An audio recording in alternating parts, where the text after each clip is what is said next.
सुप्रभात, नमस्कार। आप देख रहे हैं संसद टीवी।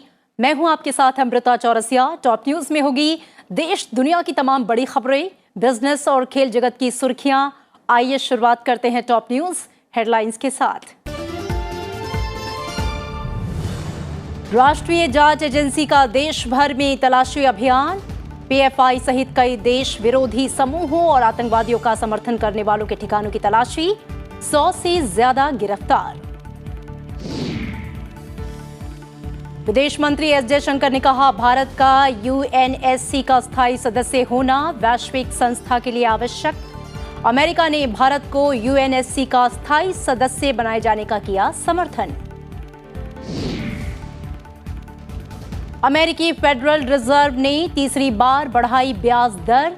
लगातार बढ़ रही महंगाई पर नियंत्रण के लिए उठाया कदम।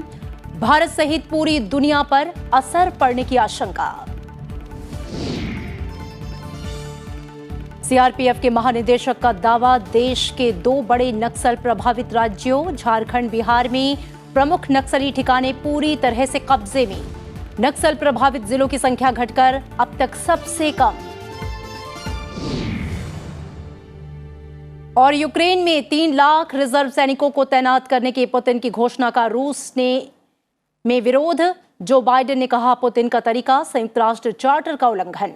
पुतिन का पश्चिम देशों पर उकसावे का आरोप।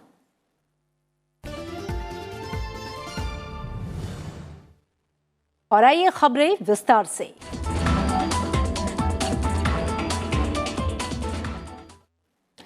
विदेश मंत्री डॉक्टर एस जयशंकर ने कहा है कि भारत को संयुक्त राष्ट्र सुरक्षा परिषद की स्थायी सदस्यता नहीं मिल पाना न केवल हमारे लिए बल्कि संयुक्त राष्ट्र के लिए भी अच्छा नहीं है। उन्होंने कहा कि इस वैश्विक निकाय में सुधार की जरूरत है। विदेश मंत्री ने चीन भारत संबंधों को स्पष्ट किया और कहा कि ये भारत और चीन के पारस्परिक हित में है कि वे एक दूसरे के हितों के अनुरूप काम करने का रास्ता खोजें, क्योंकि अगर वे ऐसा करने में विफल रहे तो वे एशिया के हितों को प्रभावित करेगा। विदेश मंत्री डॉक्टर एस जयशंकर ने ब्रिटेन में भारतीय समुदाय की सुरक्षा और कल्याण के बारे में अपनी चिंता जाहिर की। उन्होंने ब्रिटेन के विदेश सचिव जेम्स क्लेवरली से मुलाकात के दौरान इस संबंध में आश्वासन दिया। विदेश मंत्री एस जयशंकर ने यूक्रेन के प्रधानमंत्री डेनिस शिमल से मुलाकात की और उन्हें सभी तरह की शत्रुता समाप्त करने और बातचीत के रास्ते पर वापस लौटने के भारत के रुख से अवगत कराया। विदेश मंत्री ने उन्हें आश्वासन दिया कि भारत मानवीय सहायता देना जारी रखेगा।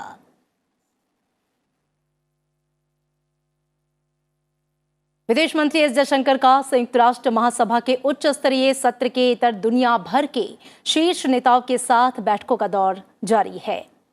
विदेश मंत्री ने 10वीं भारत ब्राजील दक्षिण अफ्रीका त्रिपक्षीय मंत्रिस्तरीय आयोग की बैठक की मेजबानी की।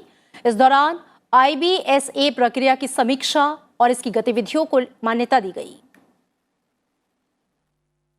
बोलिविया के विदेश मंत्री रोजलियो माइटा नार्वे की अपनी समकक्ष एनिकेन हुतीफेल्टेट और एस्टोनिया के विदेश मंत्री से भी उन्होंने मुलाकात की। इस दौरान द्विपक्षीय संबंधों को मजबूत करने और वैश्विक मुद्दों पर चर्चा की गई। संयुक्त राष्ट्र महासभा के उच्च स्तरीय सत्र का दुरुपयोग करने पर संयुक्त सचिव श्रीनिवास गोटरू ने पाकिस्तान को आड़े हाथ लिया। उन्होंने कहा कि जिस देश ने अपने अल्पसंख्यकों को खत्म कर दिया, कम से कम वो उनके अधिकार की बात ना करे। संयुक्त सचिव श्रीनिवास गोटरू ने कहा कि यह विडंबना है कि पाकिस्तान अल्पसंख्यकों के अधिकारों के बारे में बात कर रहा है। इसका अल्पसंख्यक अधिकारों के गंभीर उल्लंघन का लंबा इतिहास रहा है। It is ironic that Pakistan is speaking about the rights of minorities. For a country that has even stopped publishing its data to hide its shameful record, it is amazing that they have even brought up this subject. It has a long history of having committed the gravest violations of minority rights that the world has ever seen. Even today, Pakistan continues to commit grave violations of the rights of Sikhs, Hindus, Christians, and the Ahmadiyyas. White house से जारी एक बयान में ये कहा गया है कि अमेरिकी राष्ट्रपति ने संयुक्त राष्ट्र सुरक्षा परिषद के स्थायी सदस्य के रूप में जर्मनी, जापान और भारत का समर्थन किया है। एक सवाल के जवाब में प्रशासन के एक वरिष्ठ अधिकारी ने बताया कि हमें ऐतिहासिक रूप से इस विचार के पीछे खड़े रहे हैं कि जर्मनी, जापान और भारत को सुरक्षा परिषद का स्थायी सदस्य होना चाहिए। इससे पहले बुधवार को राष्ट्रपति जो बाइडेन ने संयुक्त राष्ट्र महासभा में अपने संबोधन में संयुक्त राष्ट्र सुरक्षा परिषद में सुधार के लिए अपनी प्रतिबद्धता को दोहराया था। बाइडेन ने कहा कि उनका मानना है कि समय आ गया है कि संस्थान को और अधिक समावेशी बनाया जाए ताकि यह आज की दुनिया की जरूरतों को बेहतर ढंग से पूरा कर सके। राष्ट्रीय जांच एजेंसी ने आज सुबह पीएफआई सहित कई देश विरोधी समूहों और आतंकवादियों का समर्थन करने वाले व्यक्तियों के खिलाफ बड़े पैमाने पर देशव्यापी तलाशी अभियान शुरू किया। अब तक की सबसे बड़ी जांच के तहत कथित तौर पर आतंकी फंडिंग, प्रशिक्षण शिविर आयोजित करने और प्रतिबंधित संगठनों में शामिल होने के लिए लोगों को कट्टरपंथी बनाने में शामिल लोगों के परिसरों पर तलाशी की जा रही है। पीएफआई के राष्ट्रीय, राज्य और स्थानीय नेताओं के घरों पर छापेमारी हो रही है। राज्य समिति कार्यालय पर भी छापेमारी की जा रही है। और नक्सलवाद को लेकर एक बड़ी खबर आई है। देश में नक्सल प्रभावित क्षेत्र लगातार सिकुड़ता जा रहा है, यह दावा किया है सीआरपीएफ के महानिदेशक ने। उन्होंने कहा है कि देश के 2 बड़े नक्सल प्रभावित राज्यों झारखंड, बिहार में प्रमुख नक्सली ठिकाने पूरी तरह से अब कब्जे में ले लिए गए हैं। देश में नक्सल प्रभावित जिलों की संख्या घटकर 25 रह गई है, जो कि अब तक की सबसे कम संख्या है। सीआरपीएफ महानिदेशक ने बताया कि झारखंड के गढ़वा जिले के बूढ़ा पहाड़ इलाके और बिहार के गया, औरंगाबाद जिले में फैले चक्रबंधा के जंगलों को सुरक्षा बलों ने नक्सलियों से मुक्त करा लिया। अब ये दोनों इलाके अर्धसैनिक बलों के नियंत्रण में हैं। सुरक्षा बलों ने इसके लिए अप्रैल से 3 विशेष अभियान चलाए थे।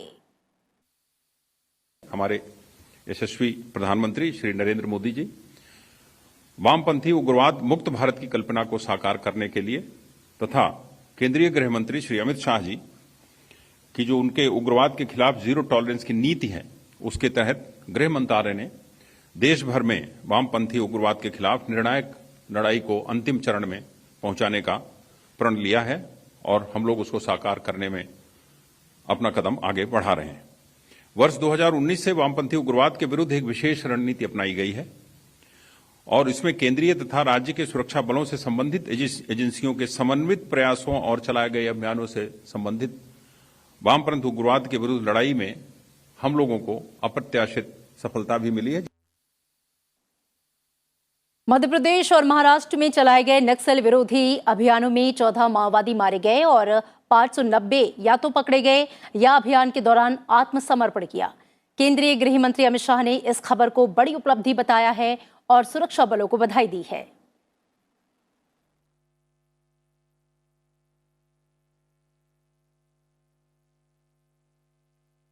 और इधर उत्तर प्रदेश विधानसभा के मॉनसून सत्र में आज का दिन दोनों सदनों की महिला सदस्यों के लिए आरक्षित रखा गया है।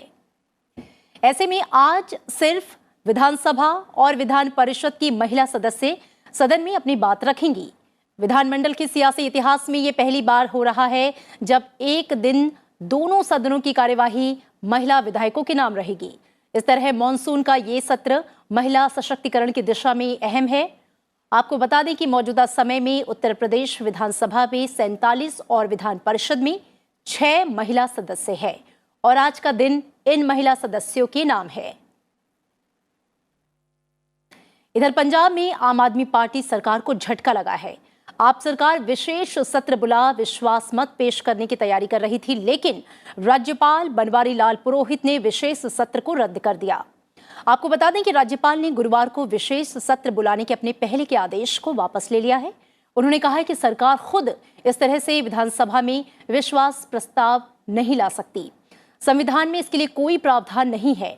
राज्यपाल ने इस मामले में कानूनी राय मांगी है।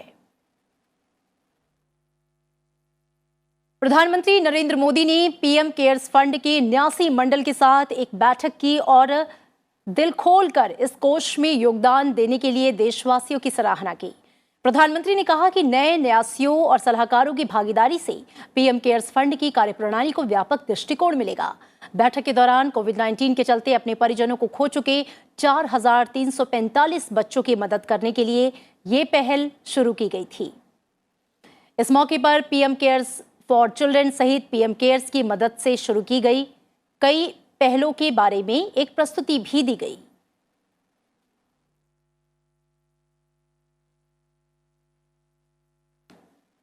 इधर कांग्रेस अध्यक्ष पद के चुनाव के लिए आज अधिसूचना जारी की जाएगी और इसके साथ ही देश के सबसे पुराने राजनीतिक दल के सर्वोच्च पद पर आसीन होने वाले व्यक्ति को चुनने की जो प्रक्रिया है उसकी शुरुआत औपचारिक तौर पर होगी। पार्टी के वरिष्ठ नेता मधुसूदन मिस्त्री की अध्यक्षता वाली केंद्रीय चुनाव समिति की ओर से यह अधिसूचना जारी की जाएगी। कांग्रेस अध्यक्ष पद के चुनाव के लिए घोषित कार्यक्रम के अनुसार अधिसूचना 22 सितंबर को जारी की जाएगी और नामांकन दाखिल करने की प्रक्रिया 24 से 30 सितंबर तक चलेगी। नामांकन वापस लेने की अंतिम तिथि 8 अक्टूबर को है। एक से अधिक उम्मीदवार होने पर 17 अक्टूबर को मतदान होगा और नतीजे 19 अक्टूबर को घोषित किए जाएंगे।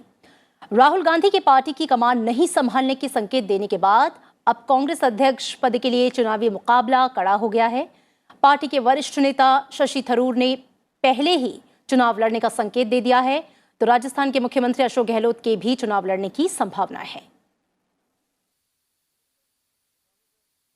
नॉमिनेशन की प्रक्रिया ऐसी है कि इलेक्शन में 10 डेलीगेट इकट्ठा होकर किसी को नॉमिनेट करे और वो हाँ कहे तो वो नॉमिनेशन जो है एक्सेप्ट किया जाएगा उसके अंदर उसमें, और उसके साथ ही नॉमिनेशन के साथ ही हम उनको क्या कर सकते हैं क्या नहीं कर सकते, इलेक्शन एजेंट क्या करेगा क्या नहीं करेगा, वो सब चीज़ हम उसको देते हैं। और इस बीच कांग्रेस अध्यक्ष पद का चुनाव लड़ने का स्पष्ट संकेत देने के बाद राजस्थान के मुख्यमंत्री अशोक गहलोत ने सोनिया गांधी से मुलाकात की। पिछले 40 साल 50 साल में पदों पे ही हूँ, मेरे लिए कोई पद इम्पोर्टेंट नहीं। मेरे लिए है किस प्रकार से मैं जो भी जिम्मेवारी मिलेगी मुझे या जो जिम्मेवारी मुझे रहनी चाहिए वो मैं निभाऊंगा। और फिलहाल वक्त हो गया एक छोटे से ब्रेक का। ब्रेक के बाद जब हम लौटेंगे तो आपको बताएंगे अंतर्राष्ट्रीय सुर्खियां, खेल जगत के समाचार भी। बने रहिए हमारे साथ।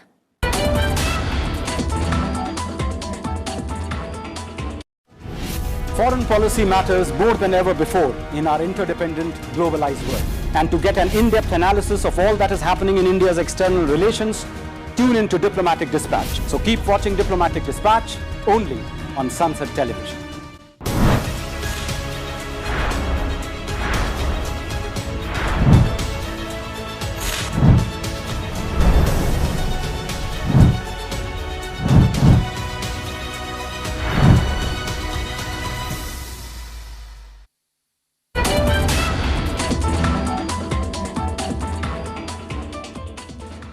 ब्रेक के बाद आपका स्वागत है और अब नजर टॉप 10 पर। उपराष्ट्रपति आज असम में श्रीमंत शंकरदेव अंतर्राष्ट्रीय सभागार में लोकमंथन 2022 के उद्घाटन सत्र में मुख्य अतिथि के तौर पर शिरकत करेंगे। वित्त मंत्री निर्मला सीतारमण 22-24 सितंबर तक बारामती लोकसभा क्षेत्र के अपने दौरे के दौरान 21 कार्यक्रमों में हिस्सा लेंगी। त्रिपुरा से राज्यसभा की एक सीट के लिए उपचुनाव जारी है। त्रिपुरा से राज्यसभा सदस्य डॉक्टर माणिक साहा के जुलाई में त्याग पत्र देने से ये सीट खाली हुई थी। शाम 4 बजे से मतदान होगा और शाम 5 बजे मतगणना होगी। 2008 बटला हाउस मुठभेड़ मामले में दोषियों की अपील पर उच्च न्यायालय में आज सुनवाई होगी। दोषी आरिस खान ने फांसी की सजा के फैसले के खिलाफ, जबकि शहजाद अहमद ने उम्र कैद के खिलाफ अपील की है। हिमाचल प्रदेश और गुजरात में विधानसभा चुनाव की तैयारियों की समीक्षा करने के लिए चुनाव आयोग का दल आज दोनों राज्यों का दौरा करेगा। दक्षिण भारत में पार्टी की जनाधार को बढ़ाने और पार्टी संगठन को मजबूत करने के मिशन में जुटे भाजपा राष्ट्रीय अध्यक्ष जेपी नड्डा आज से 2 दिवसीय दौरे पर तमिलनाडु जाएंगे। यात्रा के दौरान नड्डा पार्टी नेताओं के साथ बैठक करेंगे। असम और मिजोरम दोनों राज्यों के बीच दशकों पुरानी सीमा विवादों पर चर्चा और इसके समाधान के लिए एक क्षेत्रीय समिति बनेगी। असम के मुख्यमंत्री हेमंत बिस्वा शर्मा और मिजोरम के मुख्यमंत्री जोरमथांगा ने दोनों पड़ोसी राज्यों के बीच जटिल सीमा विवाद को हल करने से संबंधित मुद्दों पर चर्चा की। में लाइव स्ट्रीमिंग का निर्णय लिया गया। गुजरात में निर्दलीय विधायक जिनेश मेवाड़ी और कांग्रेस के 14 विधायकों को विधानसभा अध्यक्ष ने अवरोध के बीच दिन भर के लिए निलंबित कर दिया। आंध्र प्रदेश विधानसभा के 9वें सत्र के आखिरी दिन जमकर अवरोध हुआ। तेलुगु देशम पार्टी ने एनटीआर स्वास्थ्य विज्ञान विश्वविद्यालय का नाम बदलने के कदम का विरोध किया।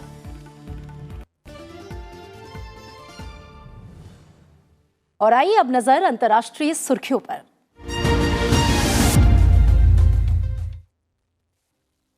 रूस के राष्ट्रपति व्लादिमीर पुतिन की यूक्रेन के 4 इलाकों में 3 लाख रिजर्व सैनिकों को तैनात करने की घोषणा का देश भर में विरोध हो रहा है। मानवाधिकार समूहों ने दावा किया है कि बुधवार को प्रदर्शन कर रहे करीब 100 से ज्यादा लोगों को हिरासत में लिया गया। पोप फ्रांसिस ने पुतिन के परमाणु हथियारों के इस्तेमाल की चेतावनी को पागलपन करार दिया। राष्ट्रपति पुतिन ने बुधवार को टीवी पर राष्ट्र के नाम संबोधन के दौरान घोषणा की कि 3 लाख रिजर्व सैनिकों की आंशिक तैनाती का जल्द मसौदा तैयार किया जाएगा। इस दौरान उन्होंने यूक्रेन के खिलाफ सभी संसाधनों का इस्तेमाल करने की भी धमकी दी और पश्चिम देशों पर उकसावे का आरोप लगाया। रूस के राष्ट्रपति व्लादिमीर पुतिन ने पश्चिमी देशों पर परमाणु हथियारों को लेकर रूस को ब्लैकमेल करने का आरोप लगाया। उन्होंने कहा कि उनके देश के पास जवाब देने के लिए बहुत सारे हथियार हैं। राष्ट्रपति पुतिन ने द्वितीय विश्व युद्ध के बाद पहली बार सैन्य लामबंदी का भी आदेश दिया। पुतिन ने कहा है कि परिस्थितियों को देखते हुए रूस में आंशिक सैन्य लामबंदी जरूरी है। टेलीविजन पर राष्ट्र के नाम विशेष संबोधन में रूस के राष्ट्रपति ने कहा कि अगर किसी ने रूस के क्षेत्रीय अखंडता को चुनौती दी तो लोगों की रक्षा के लिए सभी उपलब्ध साधनों का इस्तेमाल किया जाएगा। अमेरिका के राष्ट्रपति जो बाइडेन ने बुधवार को कहा कि रूस ने यूक्रेन के साथ क्रूर और बेवजह युद्ध करके संयुक्त राष्ट्र चार्टर के मूल सिद्धांतों का शर्मनाक तरीके से उल्लंघन किया है। बाइडेन ने कहा कि राष्ट्रपति व्लादिमीर पुतिन द्वारा यूरोप पर परमाणु हथियारों से हमले की नई धमकी से ये पता चलता है कि रूस परमाणु अप्रसार संधि पर हस्ताक्षर करने के बावजूद गैर जिम्मेदाराना तरीके से उसके प्रावधानों की धज्जियां उड़ा रहा है। बाइडेन ने स्पष्ट किया है कि वो रूस के हमले के विरुद्ध एकजुट होकर खड़े रहेंगे। रूसी राष्ट्रपति व्लादिमीर पुतिन द्वारा बुधवार को 3 लाख आरक्षित सैनिकों की आंशिक तैनाती की घोषणा का जिक्र करते हुए बाइडेन ने कहा कि रूस में इस कदम का विरोध हो रहा है। ईरान के राष्ट्रपति इब्राहिम रईसी ने बुधवार को कहा कि उनका देश परमाणु कार्यक्रम पर अंकुश लगाने वाले समझौते को बहाल करने को लेकर गंभीर है, लेकिन इसके साथ ही उन्होंने सवाल किया कि क्या किसी समझौते पर पहुंचने के लिए अमेरिका की प्रतिबद्धता पर भरोसा किया जा सकता है। ईरानी राष्ट्रपति रईसी ने ऐसे वक्त संयुक्त राष्ट्र महासभा को संबोधित किया जब परमाणु समझौते को लेकर बातचीत निर्णायक चरण में पहुंच गई है। संयुक्त राष्ट्र महासभा में अपनी बात रखते हुए इब्राहिम रईसी ने कहा कि ईरान नए परमाणु समझौते के लिए तैयार है, लेकिन क्या अमेरिका इसके लिए तैयार है? वहीं रईसी ने इजरायल के संबंध में ये बात भी कही कि ईरान की परमाणु गतिविधियों की एक तरफा जांच की जाती है, जबकि दूसरे राष्ट्रों के परमाणु कार्यक्रम गोपनीय रहते हैं। ईरान में इन दिनों हिजाब को लेकर लगातार विरोध प्रदर्शन जारी है। एक मीडिया रिपोर्ट के मुताबिक राज्य में महिलाओं ने अपने हिजाब को जला दिया। इन विरोध प्रदर्शनों में कम से कम 7 लोग मारे गए हैं। दरअसल उत्तर पश्चिमी शहर साकेस की 22 वर्षीय कुर्द महिला की 3 दिनों तक कोमा में रहने के बाद शुक्रवार को अस्पताल में मौत हो गई। महसा अमीनी को पिछले हफ्ते ईरान की नैतिकता पुलिस ने तेहरान में हिरासत में लिया और 3 दिन के बाद उसकी मृत्यु हो गई। पुलिस उसके साथ दुर्व्यवहार से इनकार कर रही है, तो वहीं अधिकारियों का कहना है कि मामले की जांच की जा रही है। इस खबर के सामने आने के बाद से ईरान में लगातार विरोध प्रदर्शन शुरू हो गया। दक्षिण अफ्रीका इन दिनों बिजली संकट से जूझ रहा है। राष्ट्रपति सिरिल रामाफोसा ने देश के बिजली संकट पर चर्चा करने के लिए अपने मंत्रिमंडल के साथ आपात बैठक की है। संकटग्रस्त राज्य के स्वामित्व वाली बिजली कंपनी एस्कॉम, जो देश की लगभग 95% बिजली का उत्पादन करती है। बिजली बचाने के प्रयास में अनुसूचित रोलिंग ब्लैकआउट को लागू कर रही है। ये कंपनी अपने पुराने कोयले से चलने वाली बिजली संयंत्रों को पुनर्जीवित करने के लिए संघर्ष कर रही है। और अंतर्राष्ट्रीय खबरों के बाद अब नजर डाल लेते हैं आर्थिक जगत की सुर्खियों पर।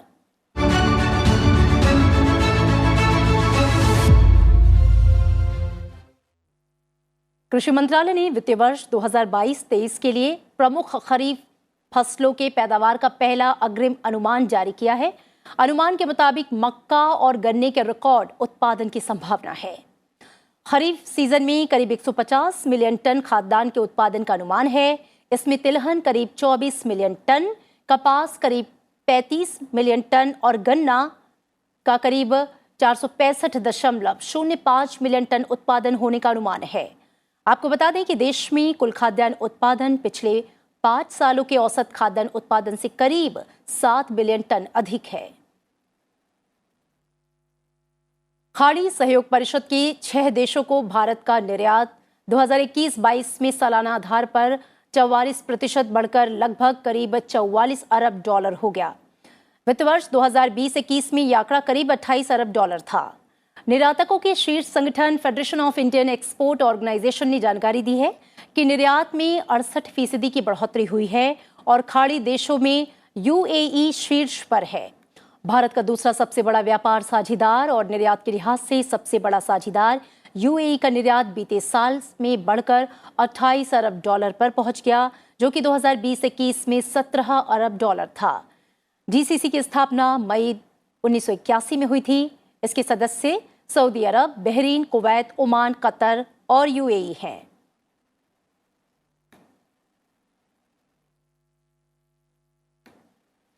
अमेरिकी केंद्रीय बैंक फेडरल रिजर्व ने बेतहाशा महंगाई पर नियंत्रण के लिए ब्याज दरें 0.75% बढ़ाने की घोषणा की है। लगातार तीसरी बार वृद्धि के बाद बैंक का बेंचमार्क फंड दर बढ़कर 3% से 3.25% तक हो गया। 2023 तक ब्याज दरों के 4.6% तक आने का अनुमान है। इसका असर भारत सहित पूरी दुनिया पर पड़ने की आशंका है। इस फैसले से अमेरिकी शेयर बाजार डाउ जोन्स में 220 अंकों से ज्यादा की गिरावट आई है, जो 30,500 अंक के नीचे आ गया। और चीन के बाद भारत दुनिया का दूसरा सबसे बड़ा स्मार्टफोन बाजार है। वहीं अब एप्पल कंपनी को भी भारतीय बाजार में संभावनाएं नजर आ रही हैं, जिसके चलते कंपनी इस साल के अंत तक आईफोन 14 के कुल उत्पादन का 5% भारत में बना सकती है। एप्पल कंपनी 2025 तक हर चौथा आईफोन भारत में बना सकती है। जेपी मॉर्गन के विश्लेषकों ने बुधवार को कहा कि बढ़ते भू राजनीतिक तनाव और लॉकडाउन के बीच दिग्गज टेक कंपनी चीन में अपना उत्पादन बंद करना चाहती है। वो 2025 तक मैक, आईपैड, एप्पल वॉच और एयरपॉड समेत कुल एप्पल उत्पादों का 25% उत्पादन चीन से बाहर करना चाहती है। वर्तमान में कंपनी 5% उत्पादन चीन से बाहर बनाती है।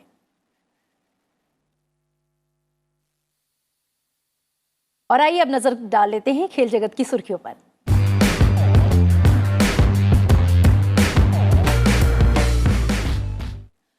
भारतीय महिला क्रिकेट टीम ने 23 साल बाद इंग्लैंड में वनडे सीरीज जीत ली।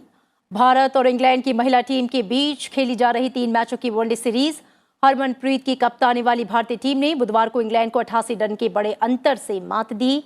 जीत के लिए 334 रन के लक्ष्य का पीछा करते हुए मेजबान टीम 44.2 ओवर में 245 रन पर ढेर हो गई। इसके साथ ही भारतीय टीम ने 2-0 के अंतर से सीरीज अपने नाम कर ली। और इसी के साथ बुलेटिन में फिलहाल इतना ही। जाते जाते आपको छोड़ जाते हैं आज के दिन के इतिहास के साथ। आप देखते रहिए संसद टीवी। रखिए अपना ख्याल। नमस्कार। 22 सितंबर साल 2011 से विश्व गैंडा दिवस मनाने की शुरुआत हुई। इसका उद्देश्य जंगली जीवों की इस प्रजाति के संरक्षण और इसके प्रवास के महत्व को बताना है। विश्व राइनो दिवस सभी 5 राइनो प्रजातियों को लेकर जागरूकता बढ़ाने और उन्हें बचाने के लिए किए जा रहे कार्यों का दिन है। भारत सरकार ने एक सींग वाले गैंडों को रिकवरी कार्यक्रम के तहत उन 21 प्रजातियों में शामिल किया है जो खतरे में हैं। इसके साथ ही एक सींग वाले भारतीय गैंडों की संख्या बढ़ाने के लिए भी राष्ट्रीय संरक्षण रणनीति की शुरुआत की गई है। 20वीं सदी के आखिर में विलुप्ति के कगार पर पहुंच गए एक सींग और विशाल आकार वाले गैंडों की संख्या बढ़ाने के लिए विश्व गैंडा दिवस विभिन्न देशों द्वारा एक सराहनीय कदम है। 22 सितंबर साल 1791 को माइकल फैराडे का जन्म ब्रिटेन के लंदन में हुआ। फैराडे एक ब्रिटिश रसायनज्ञ और भौतिक विज्ञानी थे। 19वीं सदी के महानतम वैज्ञानिकों में से एक फैराडे ने विद्युत चुंबकत्व और विद्युत रसायन के अध्ययन में महत्वपूर्ण योगदान दिया। फैराडे ने अपने करियर की शुरुआत एक रसायन विज्ञानी के तौर पर शुरू की। साल 1831 में फैराडे ने विद्युत चुंबकीय प्रेरण, विद्युत ट्रांसफार्मर और जनरेटर से संबंधित सिद्धांत की खोज की। विज्ञान के प्रति समर्पण के लिए महारानी विक्टोरिया ने उन्हें नाइटहुड की उपाधि से सम्मानित करने का प्रस्ताव दिया, लेकिन फैराडे ने कृतज्ञतापूर्वक इस उपाधि को लेने से मना कर दिया।